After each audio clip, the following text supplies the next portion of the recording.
Welcome to Live Daf, your online Daf Yomi Shir. Shalom, welcome back to today's Daf Yomi Shabbos Daf Samach Tes. We're 6 lines from the top of Samach Tes Amud Aleph. Says the Gemara, Ve'elo munbaz shkoga b'mai. We're in the midst of a discussion, a machlokes between munbaz and the Chachamim regarding the chiyuv of a chatos, a carbon brought as a kapara atonement for transgressing an isser which contains kares, a potential liability of kares, which means shortening of days. When one transgresses this isser b'mezid intentionally and willfully.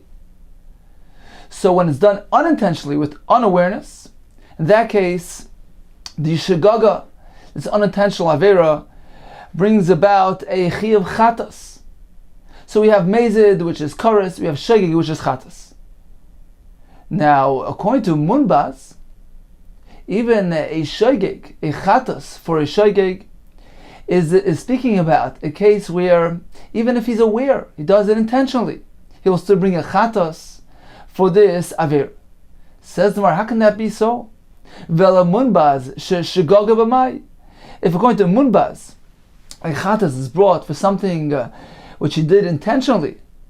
So, what do you mean? Why is it called a shogeg? The pasuk tells us that a chatas needs to be brought when one commits an avera with unawareness, by mistake. Now, if he's aware of the severity of what he's doing, he knows the isser, he's doing it. Nevertheless, this is not considered to be a shogeg. Says the Gemara, Vela Munbaz, according to Munbaz, shgaga b'mai, with what was he unaware?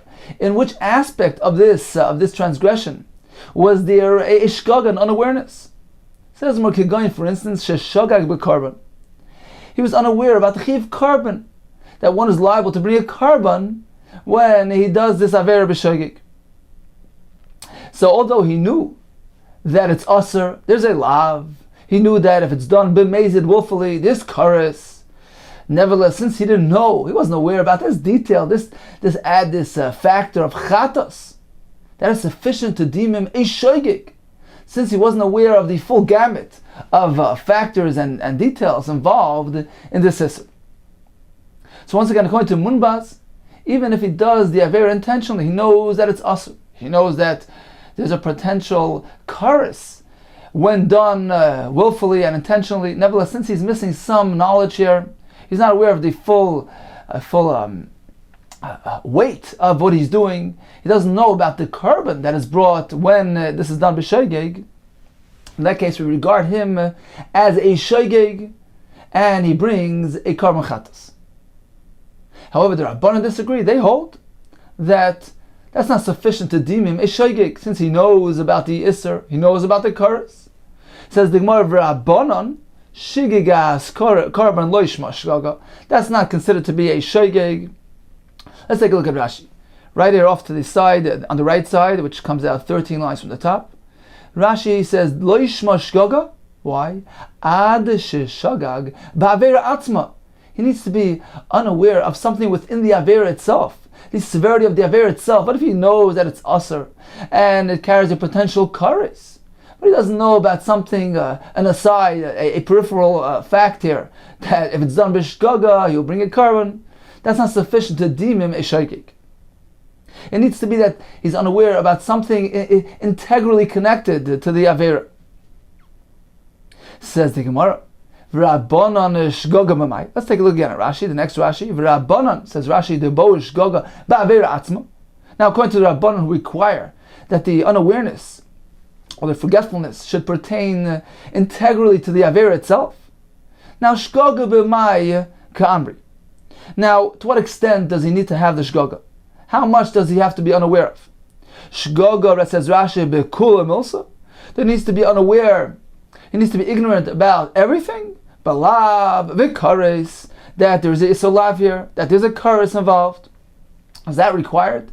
So only one who doesn't know about anything is considered to be a shogeg. Or, says Rashi, because the chudei, kares alone is deemed sufficient, that if one is unaware about the penalty of kares incurred as a result of doing this avera mezid, that is sufficient to regard him as a shogeg, even if he knows, that it's aser, there's a lav here.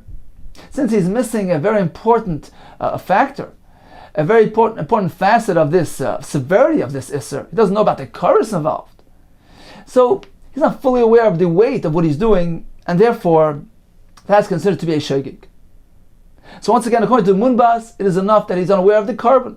According to Rabbanan, we need much more than that. We need him to be unaware of the actual guf ha'avera atzma, the integral part of the avera itself. Now we have a choice. Is it all-encompassing? He needs to be ignorant about everything, lav and kares, or perhaps the fact that he doesn't know about the kares, that is sufficient to regard him as one who's committing the avera unintentionally. We have a machlekes. Says the Gemara once again, "V'Rabbanan shigigas carbon loishma shgaga." V'Rabbanan shgaga b'may. What does he have to have the shgaga regarding? Rabbi Yechon Amar, it is sufficient that he was a shogeg in the kares. Kiven sheshogag b'kares, afal pisha hezid b'lav. So once he's unaware about the kares, even though he knows about the lav, that is enough. Let's take a look at Rashi again. This is the next Rashi. Kiven sheshogag b'kares, says Rashi, afal gav shehezid b'lav. In this case, it is sufficient to regard him as a shogeg, and what's going to happen? He's going to bring a carbon, a chatas, on account of his shgaga on the kares. Rashi is going to explain that the carbon is pegged to the kares. It's connected and related to the kares. So when he's missing this fact, his shgaga relates to the kares, he's unaware about kares. At that point, he brings a carbon, which is brought for the shgaga of the kares, in exchange, so to speak, of the kares. Let's take a look at Rashi. Kiven sheshogeg b'kares, afal b'shezid b'lav. She'az ha'karban al kares. Because in this case, the carbon will come for the kares, meaning it's an exchange. It substitutes for the kares. Here he is unaware about the kares, then he's considered to be a shogeg, and he brings a carbon. Kedamarn, like we said before, this is the psukim we quoted before. Lo iseh b'shgaga, so one brings a chatas for doing the avera b'shgaga v'samach lei, and nearby the Torah states v'nefesh asher taseh b'yad rama. If he does high-handedly, he does it b'mezid, he has kares. So you see that the Torah connects the two concepts of the carbon chatas and the mezid, which results in kares. So we see the two things are related and connected. When one is unaware about the kares aspect, that is sufficient to deem him a shogeg and results in a carbon chatas being brought.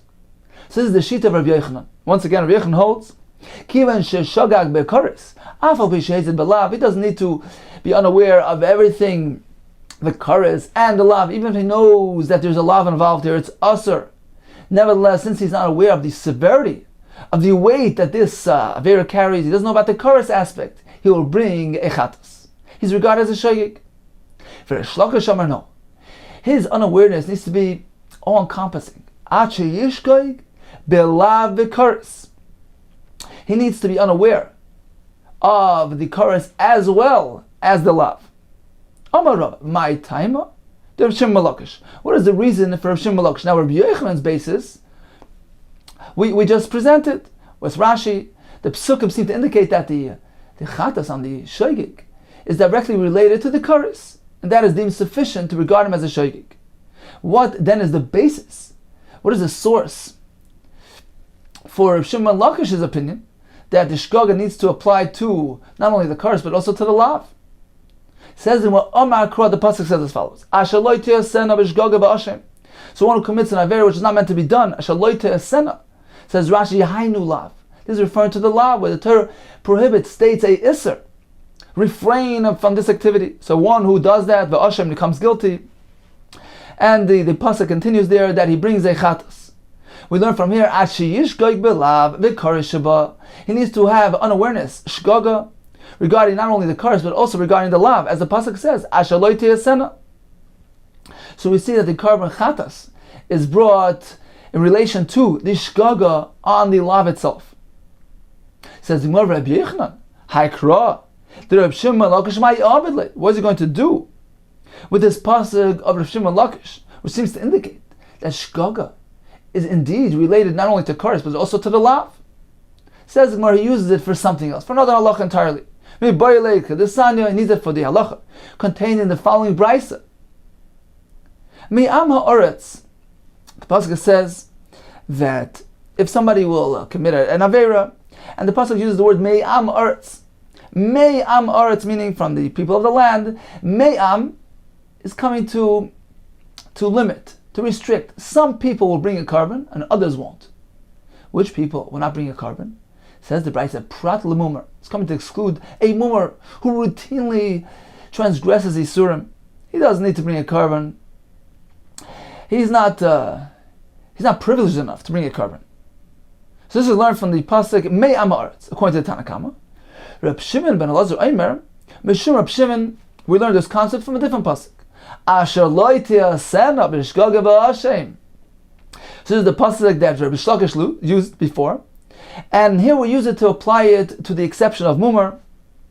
The pasuk says Asher lo tiasena b'shgaga b'Hashem, one who commits an avera that's not meant to be done, he becomes guilty. And the pasuk continues that if he becomes aware of the avera that he does, he brings a carbon. The Gemara makes a drush, expounds as follows: that only somebody who is hashav miyidi asay, the pasuk implies that he becomes aware of his carbon, of his avera, so he brings a carbon. Oh, what did I do? Which implies that this person feels guilty. This person, had he have known, he would have refrained. Hashav miyidi asay. Somebody, had he have known midiyasai, he would have been shav, he would have refrained from doing that avera.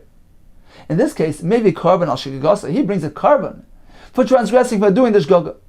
But a mumar, a person who intentionally transgresses Isurim, he doesn't bring a carbon. Lo yishav midiyasai, a person who theoretically, had he have known, had he been aware of what he's doing, he would have not refrained. This person, maybe carbon al shigigasa, he will not bring a carbon for doing the avera. So this is a halacha which is learned from this pasuk, and indeed Rabbi Yochanan uses the pasuk Asher lo tiasena in accordance with the shita of Reb Shimon to exclude a mumar, and therefore it's unavailable to teach us the halacha of Reb Shimon Malakish, who requires the shgaga to apply to the lav and derive from this pasuk. So in conclusion, we have Munbaz who tells us that even if one is fully aware of what he's doing, but he doesn't know about the carbon, that is considered to be a shogeg. According to Rabbanan, much more is necessary. How much is necessary? Rabbi Yochanan says, as long as he's unaware about the curse. Rish Lakish says that's not sufficient. He needs to be unaware about the lav as well. Continues the Gemara Tanan, we learned in the Mishnah. Avos malachos arba'im chasar achas. There are 40 minus 1, 39 categories. Avos malachos, different categories of malachos, forbidden labors, on Shabbos. And we asked the kasha on the Mishnah. Why does the Mishnah need to cite a number? Let the Mishnah simply list out the various malachos, the chayresh and the kaitzer, etc. Why does the Mishnah need to give us the number? The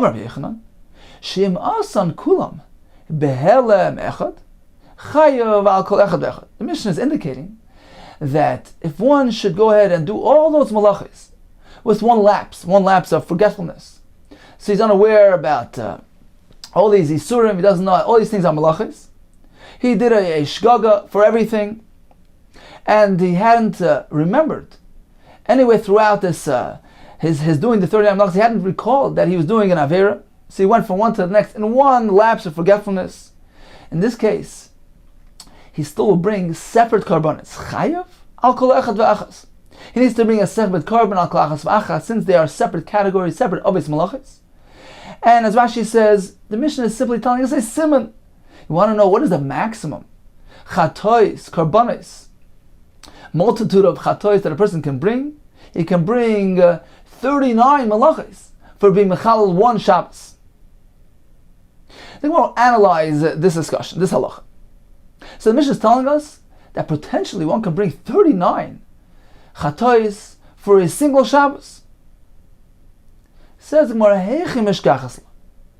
how is this meant to be found? Apparently, he knows that it's Shabbos today, because, let's just stop for a moment. If a person forgets that today is Shabbos, he loses track of the calendar, he doesn't know today is Shabbos, he thinks today is Friday, and he does many malachis. What is the result? Only one chatas, as we learned yesterday in the Mishnah.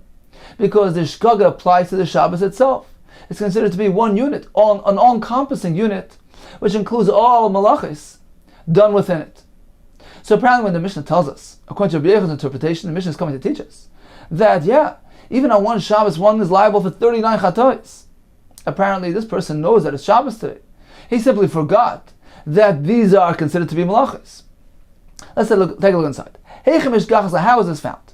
Bezadin Shabbos, apparently he knew that it's Shabbos. He was aware. But he was unaware that these are regarded as malachas. So he knows that it's Shabbos, but he doesn't know anything about these malachas. Says the Gemara, let's analyze this. What do you mean he knows it's Shabbos? If he doesn't know about any malachas, in what way are there Isurim on this Shabbos? He's bezadin Shabbos, he's aware about Isurim of Shabbos, but he doesn't know about any malachas. How do these two things go hand in hand? Now it can work well, according to Rabbi Yochanan, who maintains, the Omar who says, that a shgaga, when we speak about something unintentional, unaware, a mistake, that can even apply to a case where a person knows full and well that the thing is asur, there's a lav, nevertheless since he's unaware about the severity, the chaymer, the stringency of the issue, he doesn't know about the karas, that is also regarded as a shgaga, as we mentioned earlier. So according to Rabbi Yochanan, it's understandable. We can work out the scenario. Why? Rabbi Yochanan, the Amar who told us, Kivan sheshogeg bekaras, afal pi shehezed belav. Rabbi Yochanan, the Amar who says that as soon as there is a unawareness of the karas aspect of an aver, that is already regarded as a shgaga, has a din shogeg, even though afal pi shehezed belav, even though he's fully aware about the isser, about the lav. If so, mishkachasla. Now we can present the scenario of the Mishnah as follows. Mishkachasla, we can find it, Kigoin for instance, the Yada Shabbos Belav. He's aware about the Isurim of Shabbos. He knows that there are many Isurim on Shabbos. There is a lav of Chayrish and a lav of... He knows about the lav of Malachis. So he has a full awareness of the magnitude of Shabbos, of the Isurim of Shabbos. He's mazed regarding Shabbos. But he's shogeg regarding the various malachas. Why? Because he's unaware about the karas involved. So according to Rabbi Yochanan, we can have both things hand in hand.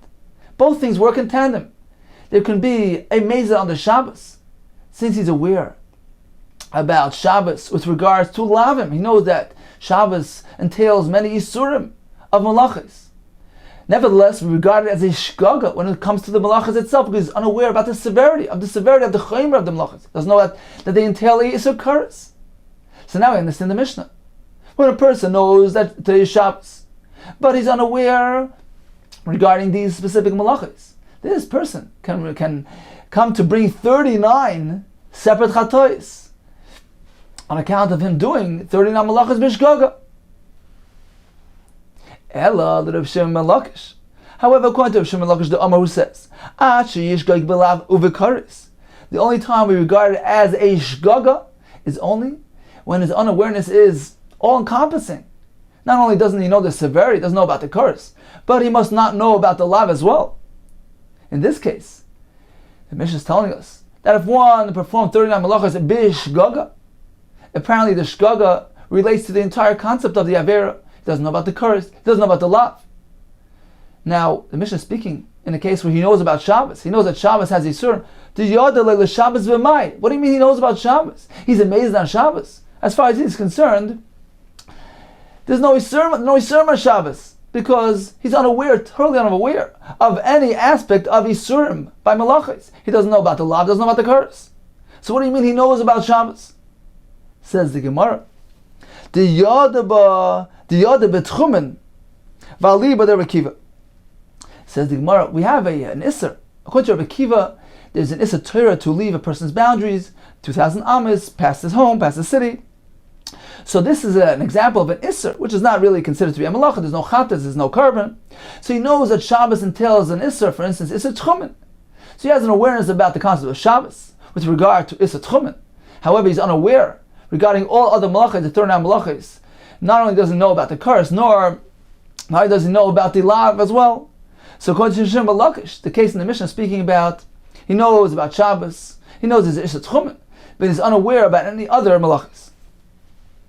Now Tosfos asks a kasha and leaves it unanswered. Why doesn't the Gemara simply say that he knew, he's aware about the Shabbos when it comes to mitzvahs asay? That there is a mitzvah to be shevis on Shabbos, or shmartim on Shabbos. Why isn't that sufficient to be regarded as a yediyah about Shabbos and awareness of Shabbos? Tosfos leaves this unanswered. Apparently the Gemara assumed that knowing about Shabbos is in reference to Isurim of Shabbos.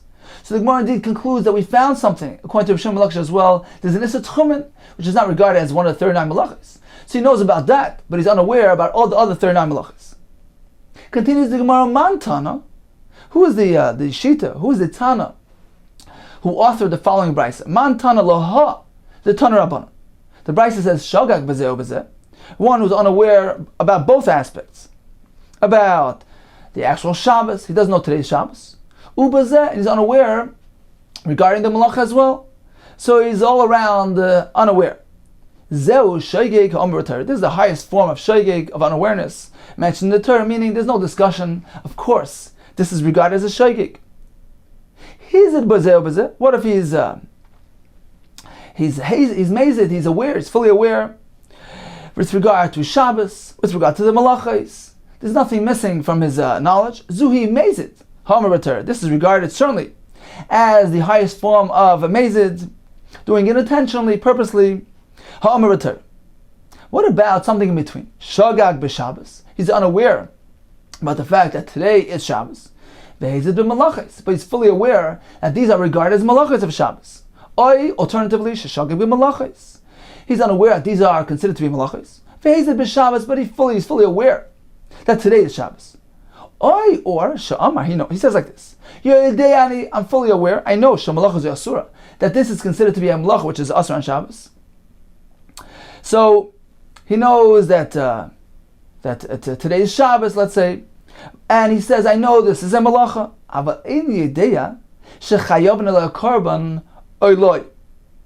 I'm unaware about a peripheral issue. I don't know about a carbon. I don't know whether this thing will result in a carbon if done b'shogeg. The Brisa tells us this is also regarded as a shogeg chayav. If one does a melacha in this circumstance with this frame of mind, he knows that it's asur. He's unaware about this melacha aspect. It is too regarded as a shgaga, and he brings a carbon. Says the Gemara, come on, who is this? Whose view is reflected in this Brisa? Munbaz, indeed, this is following Munbaz's opinion, who maintains that if one is simply unaware about a peripheral issue, about a side point, about the carbon aspect of an avera, that is already regarded, that is sufficiently deemed to be a shogeg, and this will result in a chiyuv chatas. So in summary, once again, regarding the halacha of bringing a chatas, when one does a isser b'shogeg, of course we're speaking about an avera which contains potentially an isser kares, an einish of kares if done b'mezid. So b'mezid is kares, b'shogeg is a chatas. What is considered to be a shogeg? Unintentional, unaware. According to Munbaz, it is enough if he's unaware about the carbon aspect. Why? Because according to Munbaz, the Torah is makish shogeg l'mezid. We find in the Psukim that Torah connects unawareness with mezid, which is awareness. Meaning, even if he's somewhat aware of what he's doing, he knows that it's asur. He even knows that there's a kares involved. This is still considered to be a shogeg, and the Gemara concludes because he's unaware about the carbon. According to the Rabbana, no. The fact that he's unaware of carbon, that is not sufficient to deem him a shogeg. What then is sufficient? We have a machlekes. According to Rav Yochanan, as long as he's unaware of the kares involved, that is considered to be a shogeg. He doesn't need to be a shogeg regarding the law itself. And what is the source of Rav Yochanan? Because we find that the Torah connects the carbon of shogeg to the pasuk of kares. Apparently, shogeg is the flip side of the mezid of kares. As soon as he's unaware of the kares incurred when done b'mezid, he's unaware of the severity of this aver that he's doing. Even though he knows that it's us, he knows it's love, that is sufficient to be considered a shogeg, and he brings a chatas. According to Rish Lakish, that's not enough. He needs to be a shogeg, unaware of the actual lav involved. It's not enough that he doesn't know about the carbon. He doesn't know about the kares. He needs to be totally ignorant or have forgotten regarding the lav itself, because the pasuk tells us that sena, the shogeg is only regarded when it's something which he doesn't know that the lav exists. In this case, he's a full shogeg and brings a chatas. Continues the Gemara. Amar Abaye. Abaye will give us two examples. First regarding shvu'as bitoy, and coming up later regarding truma. We even according to Rav Yochanan. Once again, Rav Yochanan holds that as long as the unawareness pertains to the kares, that is deemed sufficient to consider him a shogeg. He doesn't need to be unaware about the lav. Abaye will give us two exceptions, where in those cases, according to Abaye, Rav Yochanan, even Rav Yochanan will hold that we don't consider him to be a shogeg unless he was shagag b'lav, unless he's unaware of the lav itself. Says the Gemara, Amar Abaye, how kol moedim all agree, even Rav Yochanan agrees, b'shvu'as bitoy, that when it comes to shvu'as bitoy, which is the oath, the shvu'ah, the promise of bitoy, of utterance. So, for instance, he says the various forms of the shvu'as bitoy. It can be referring to something in the future, something in the past. For instance, he says, "I make a shvu'ah, I'm going to eat," or he says, "I'm making a shvu'ah, I'm not going to eat," and he transgresses his words. Or it can be referring to a past event. I make a shvu'ah that I've already eaten, or that I've not eaten. So if one is over on the shvu'ah, v'shogeg, he will bring a korban. Says Abaye, how kol moedim all agree? Now at this point in the Gemara wasn't really 100% sure yet what hakol moedim means. The Gemara soon will conclude that hakol moedim all agree is referring to Rav Yochanan. Hakol moedim all agree b'shvu'as bitoy, when it comes to the korban resulting from being over on the shvu'as bitoy, she'in chayav alei a korban. In this case, a korban will not be brought unless unless he's unaware about the lav, about the isser involved, about the isser lav. Says the Gemara. Let's analyze Abaye's words. Hakol moedim, when you say all agree, man, who are you referring to? Rav Yochanan? Referring to Rav Yochanan? Pshita. Of course. What is Abaye coming to teach us? Abaye is telling us that although, generally speaking, Rav Yochanan suffices with the shgogas kares, nevertheless, by shvu'as bitoy, that is not enough. He needs to have a shgoga regarding the isur lav itself. Says more, of course, it's pasha, it's self-evident. There is no kares here. There's no alternative. Pshita, ki ka'amar Rav Yochanan. When does Rav Yochanan say that the shgoga directly at the kares is sufficient to dimim eshogig? Heichadika kares, when there's a kares involved. In our case of shvu'as bitoy, the lack of kares. There's no kares in the world. There's no kares in the picture. Lie. Of course, kares can't be sufficient. So what is Abaye coming to teach us? We only have one option left, which is the lav.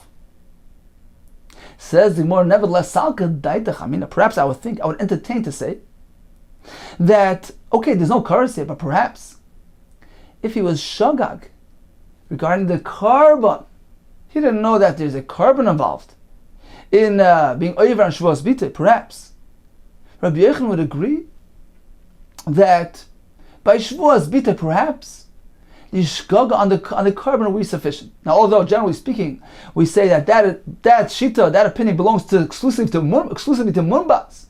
He was the one that holds that if one is unaware about the korban, which seems to be a peripheral factor, not something integrally connected to the severity of error, that is sufficient to be deeming a shogeg. The Rabbanan disagree with that. Perhaps, says the Gemara, perhaps shvu'as bitoy is different, and perhaps here, even Rav Yochanan would agree that according to the Rabbanan, not knowing about the korban is enough to be considered a shogeg, to deem him a shogeg. Perhaps I would think to say,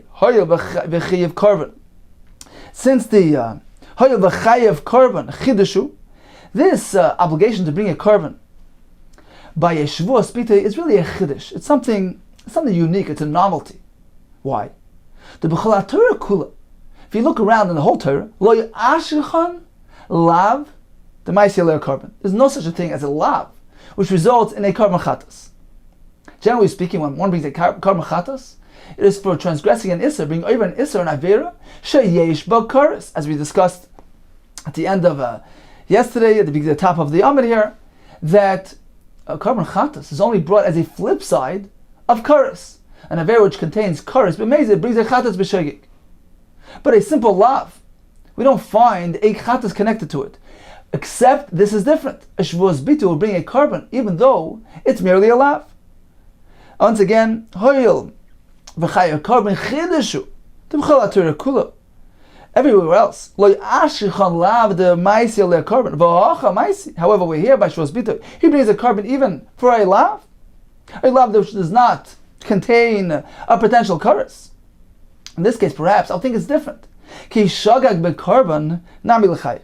Perhaps I would think to say that this is different than an ordinary carbon, although generally speaking, Rebbe tells us, and this we learned from a pasuk, Rashi brought it earlier, that the shgaga needs to be by the ordinary avera, which carries a kares. The shgaga has to can relate to the kares, and once he's unaware of the kares, he brings a carbon, but simply being unaware about the aspect of carbon, that's not sufficient, because, as we said earlier, that's not part of the avera atzma. That's something peripheral. That's something of an aside. The guf avera atzma, the severity of the actual avera, relates to its lav, to its kares, to its punishment, to its penalties. A carbon, as Chassam Sofer points out, is an atonement. If he does it b'shogeg, he brings a carbon, but that's not an integral part of the severity of the actual avera. Therefore, simply being unaware of the carbon, that's not considered to be a shogeg. He's unaware of the avera. However, in our case, where the carbon is not a flip side of the kares, it's something of a chiddush, it's something unique, it's a novelty. Almost you can say it's a standalone thing. Perhaps it is part of the integral part of the avera. And therefore, if he is shagag b'carbon, he's unaware about this aspect, about this carbon factor, perhaps, we consider him to be unaware of a very crucial aspect of this avera, and therefore, we deem him to be a shagag, even if he only was unaware about the carbon. Says the more once again, v'hacha ma'isi, in our case, since it brings a carbon, not as a result of a kares, but it seems to be something of an independent nature. Ki shagag be'carbon nami l'chayiv. Even if he was unaware about the carbon, perhaps that's sufficient to deem him a shogeg, since he's unaware about this integral part of the avera kamash malon. Abaye teaches us, no, that's not so. When it comes to shvuas bitul, no, you need to have a shgaga on the lav. He's unaware about the iser. In that case, yes, indeed, he's regarded as a shogeg, and he brings a carbon. But if he's merely unaware about this din of a carbon, that's not sufficient to regard him a shogeg. According to the Rabbanon, and of course Mumbaz would disagree, he would hold that shgaga's carbon is certainly considered to be a shgaga. However, according to the Rabbanon, even Rabbi Yochanan would agree in this case. He needs to have the shgaga on the lav itself, kamash malon. So this is Abaye's chiddush. Meisvei, you have a kashmar brayse.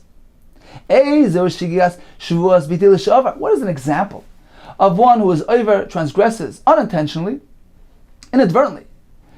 A shvuas bitul shi'avar, as we mentioned earlier, there is a shvuas bitul haba, something which relates to the future.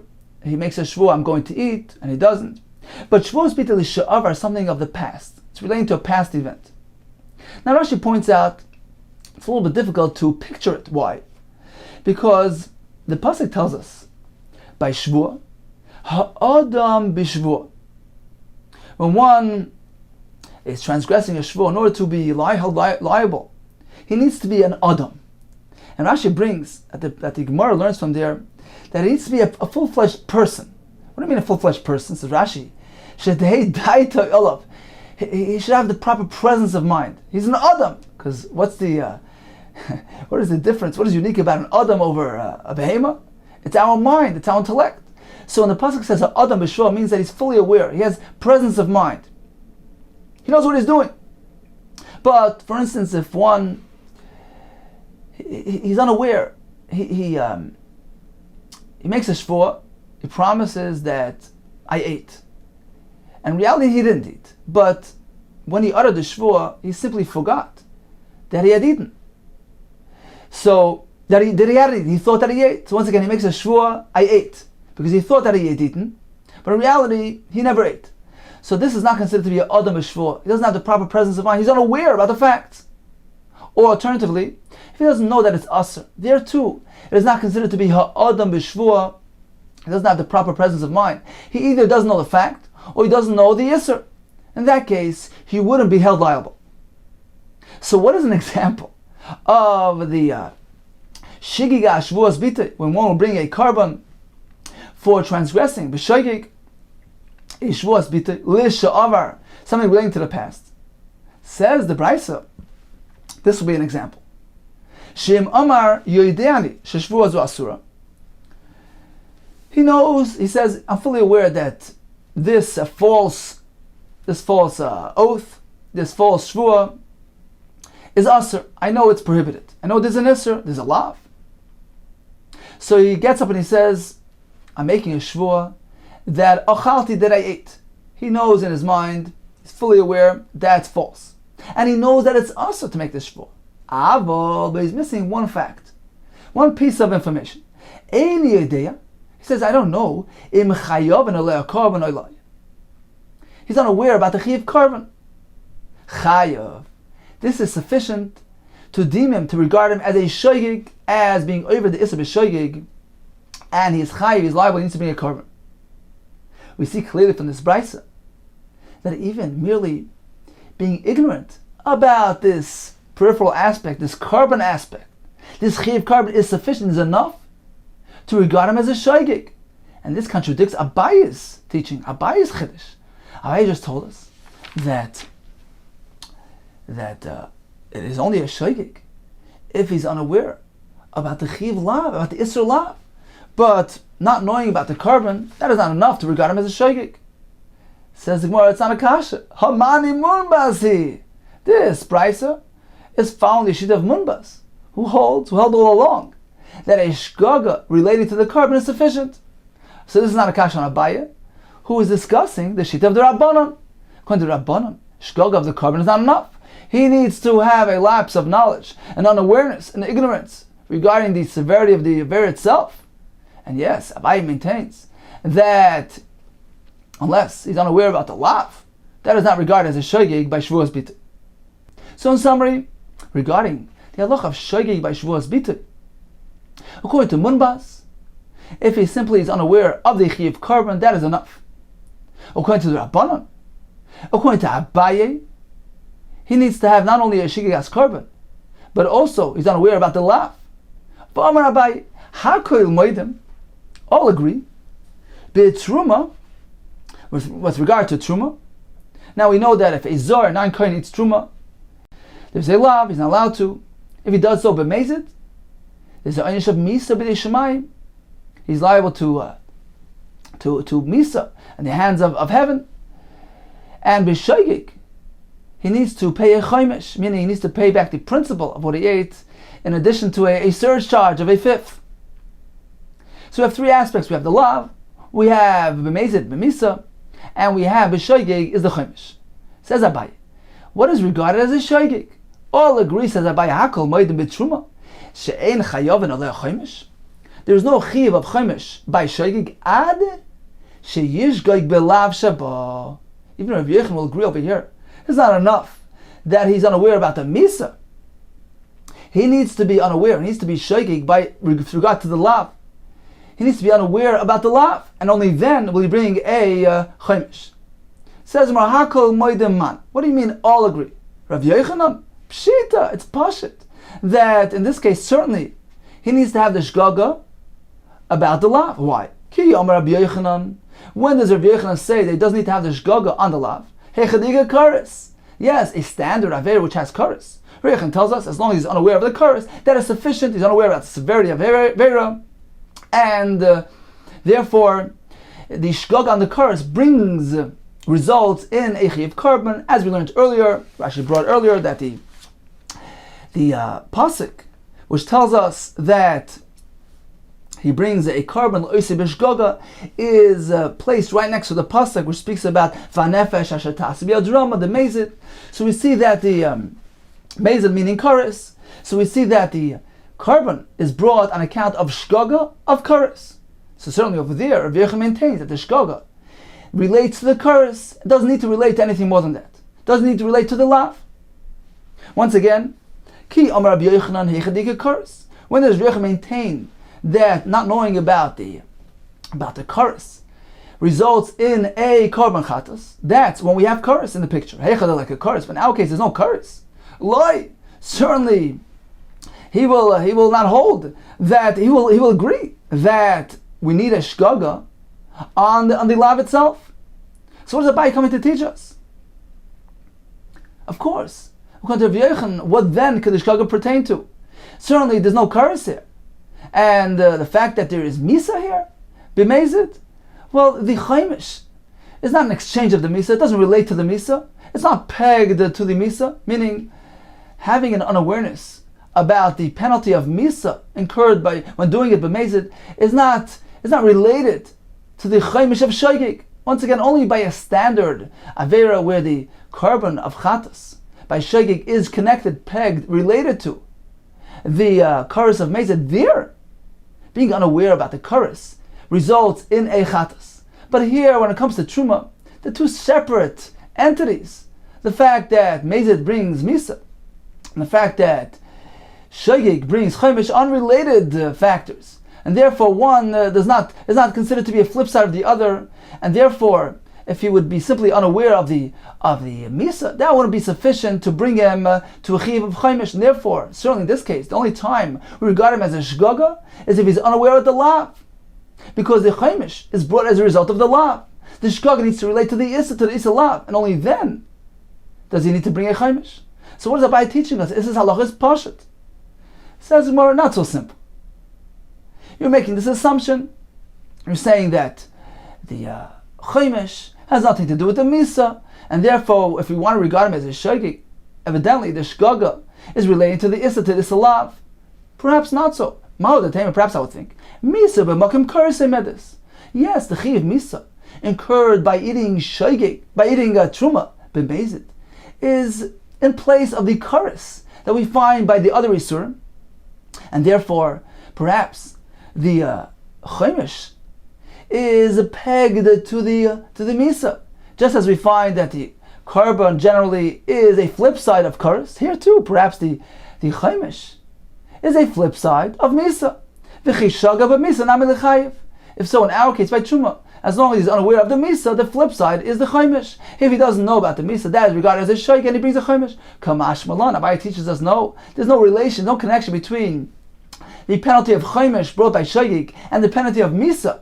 When it comes to mezid, two things are totally unrelated, and therefore, in order to regard him as a shaygig and be liable to bring a chaimish, that is only if he was shaygig in the gufa avera and the lav, and only then will he bring a chaimish.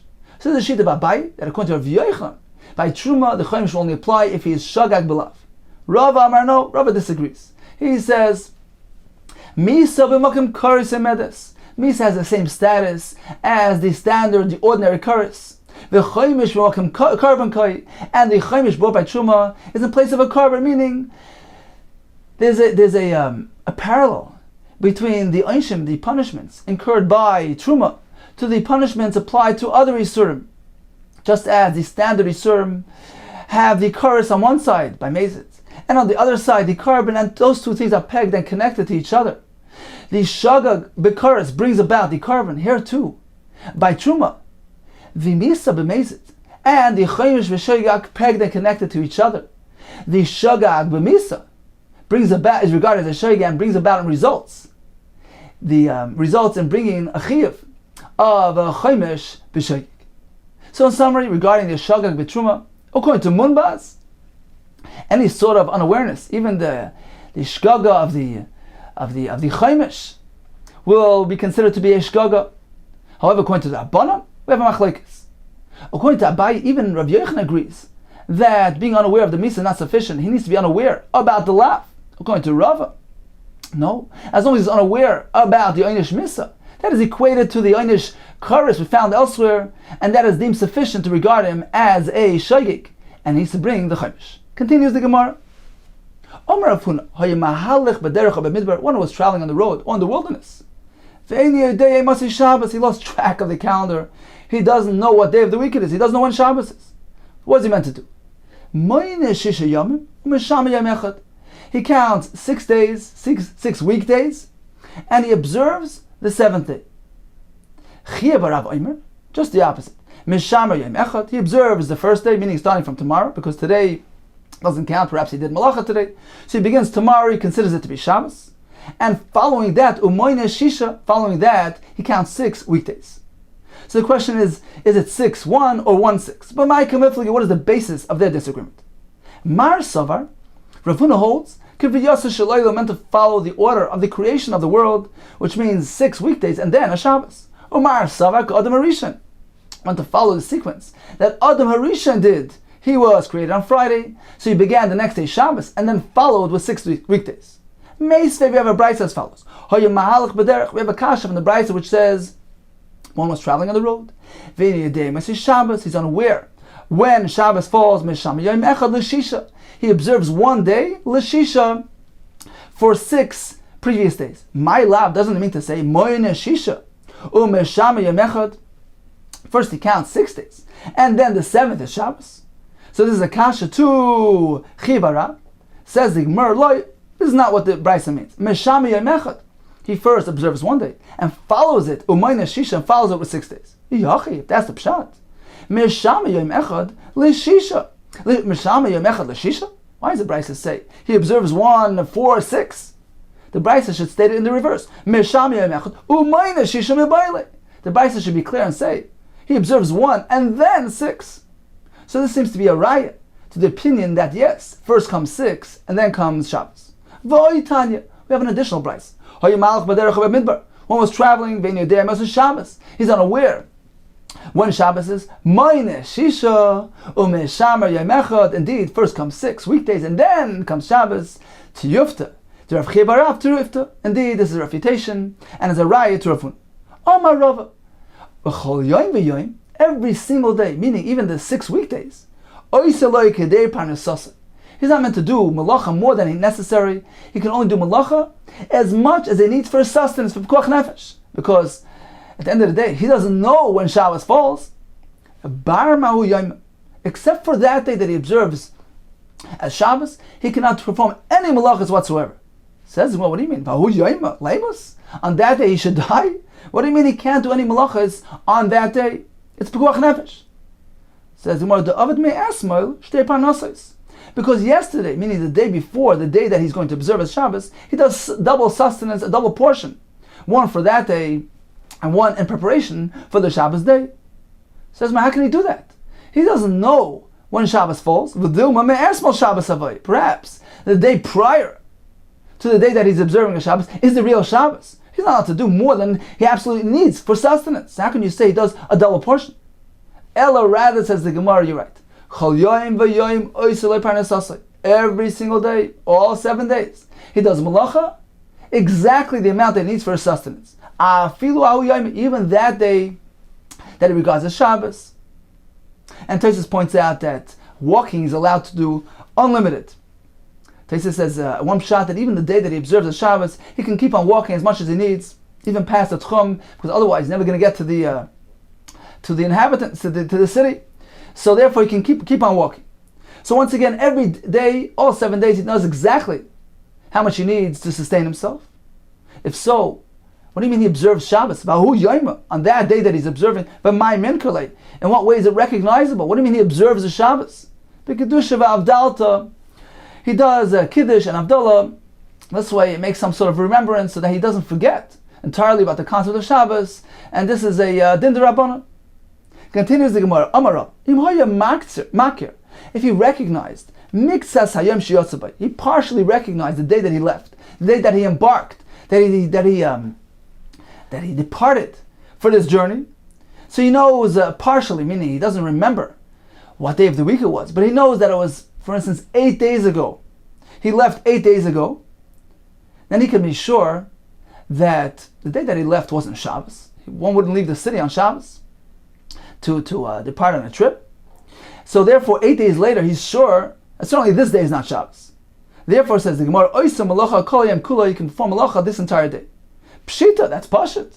Says the Gemara, Mao the Tema, perhaps I would think, Kivan the Shabbos lenafik, just as we know, certainly he hadn't departed on Shabbos itself, and therefore day number 8 of departure is for sure not Shabbos. in the same vein, b'mali Shabbat, namin anafik. It's probable to say that he hadn't departed on Erev Shabbos as well. It's not customary to depart on a journey on Erev Shabbos, and therefore he can be mutter b'malacha not only on day number 8, but day number 9 as well, because he knows that number 1, he hadn't left on Shabbos, and number 2, he hadn't left on Friday either.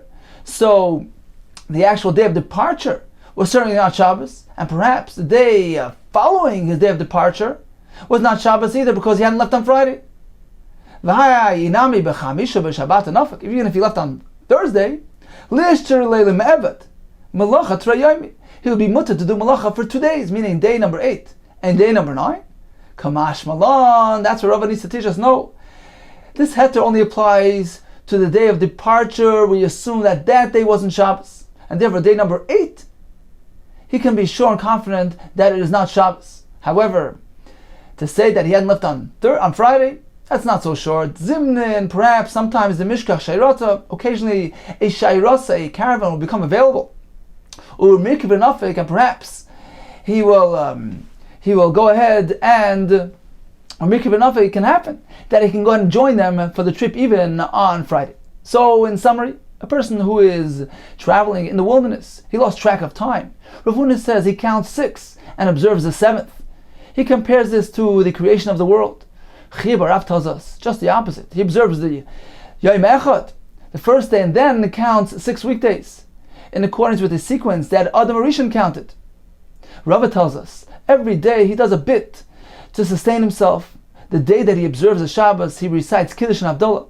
Rava tells us if he remembers the day that he left, he knows that today is day number 8, for instance, of the day of departure. He can do malach on that day because he's sure that he hadn't left on Shabbos itself. Continues the Gemara, Hayodeik or Shabbos, going back to our Mishnah. We have 2 categories in the beginning of our Mishnah. If he forgets about the essence of Shabbos, Iker Shabbos, then he'll bring 1 chatas for everything that he does. It's a single obligation. If he knows about the essence of Shabbos, but loses track of time, he forgets that today is Shabbos. He does many malachas today. Same thing happens again next week. He does many malachas due to his unawareness that day is Shabbos. In that case, he needs to bring multiple chatois, 1 chatas per day. Says the Gemara, where do we find, what is this? Where's the source of these concepts of a single chiyuv and a multiple chiyuv? Omar of Nachman, Omar Rabba Ravo. Trei Krei Ksivi, we have 2 psukim.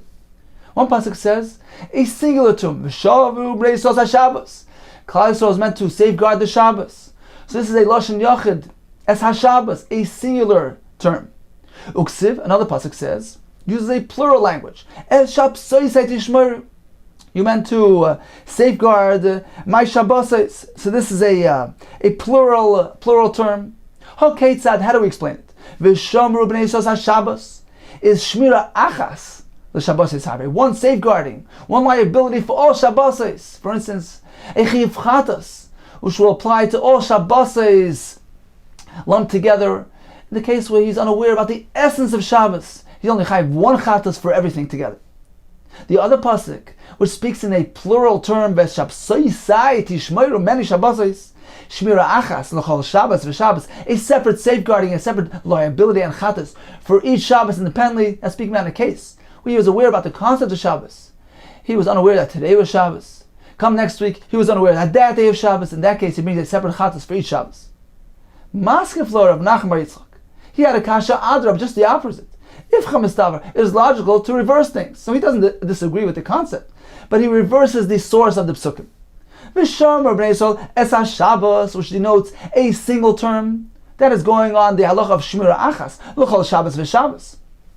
Every single Shabbos has a separate safeguard, a separate liability, a separate chatas. That's referring to the case where he knows about Shabbos, so he's unaware that today was Shabbos. Come next week, the same thing happens. In this case, he needs to bring a separate shmira, a separate chatas for each Shabbos. The pasuk, which speaks in plural, that is coming to include all together shmira achas Shabbos is harvei. 1 shmira, 1 liability, 1 safeguarding for all the Shabbos together. That's speaking about the case where he forgot about the essence of Shabbos. He needs to bring 1 chatas for everything that takes place throughout all the Shabbos. Let's take a quick chazorah of today's daf. We began with the halach of shogeg. One is chayav to bring a chatas if he does an Avera which entails Isikaris, when done b'mezid. If he does it inadvertently, he brings a Chatos. Munba says the shgaga is even when it relates to the carbon, he's unaware about the chiv carbon that is sufficient to be considered a shgaga, and he brings a carbon chatas. According to Rabbana, that's not enough. He needs to forget about the essence, unaware about the essence of the Isser. We have a machlekes according to Rav Yochanan, even if he's unaware about the karas, that is sufficient. According to Rish Lakish, he needs to be unaware of the lav as well. Abai told us that even Rav Yochanan agrees when it comes to shvu'ah's bitoy. He needs to be unaware of the lav. When it comes to truma as well, he needs to be unaware of the lav. Rava says by truma, as long as he's unaware of the misa, that is sufficient. The Gemara concluded with regard to the story of one who was traveling and unaware. One Shabbos is meant to count 6 days and observe the 7th day. The Gemara concluded with the psukim, which form the basis of the two halachas in our Mishnah.